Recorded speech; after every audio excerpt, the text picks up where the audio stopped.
नमस्कार मित्रों, आयुर्वेदा लाइब्रेरी में आपका स्वागत है। आज मैं आपको बताने जा रही हूँ तंत्र के गुण।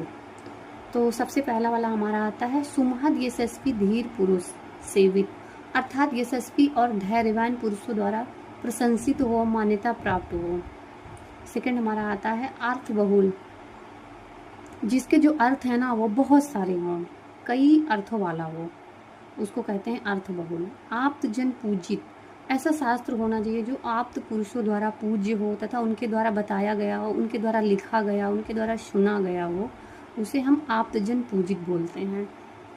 तो फोर्थ नंबर पे हमारा आता है त्रिविध शिष्य बुद्धिहित, जो हमारे 3 प्रकार के शिष्य होते हैं, उत्तम, मध्यम और अल्प बुद्धि वाले होते हैं। शास्त्र ऐसा लिखा गया हो जो तीनों प्रकार के शिष्यों को आसानी से समझ में आ जाए।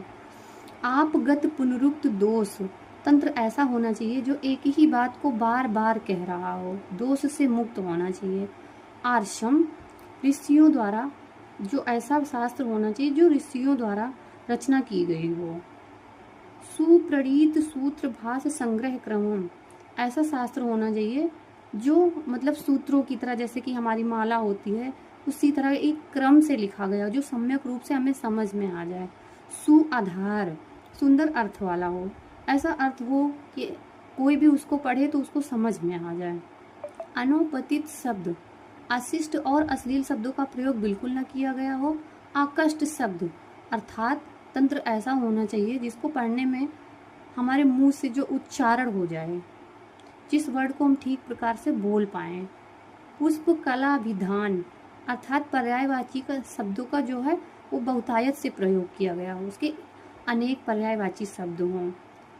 क्रमागतार्थ, प्रकरण के अनुसार विषय को क्रम में वर्णन किया गया हो, रोगों का वर्णन, निदान, पूर्व रूप, रूप, उपसय और संप्राप्ति ऐसे क्रम में बताया गया हो। अर्थ तत्व विनिश्चय प्रधान, पदार्थों के तत्व तक पहुंचना ही प्रधान उद्देश्य होता है। संगतार्थ, पूर्व और पश्चात के जो वाक्यों में विरोध ना हो, शास्त्र प्रकरण के अनुसार विषय वाला होना चाहिए।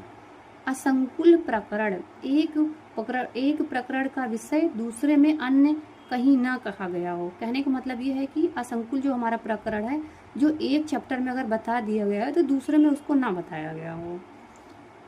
आशु प्रबोधक, ग्रंथ में विषय, भाषा और शैली इस प्रकार के हों जिसके पढ़ने से वह शीघ्र ही समझ में आ जाए। लक्षणवत, पदों के लक्षण, परिभाषाओं को स्पष्ट रूप से उनको बताना चाहिए। ग्रंथ में जो भी बताया जा रहा है उसका लक्षण उचित रूप से बताना चाहिए। उदाहरणवाद,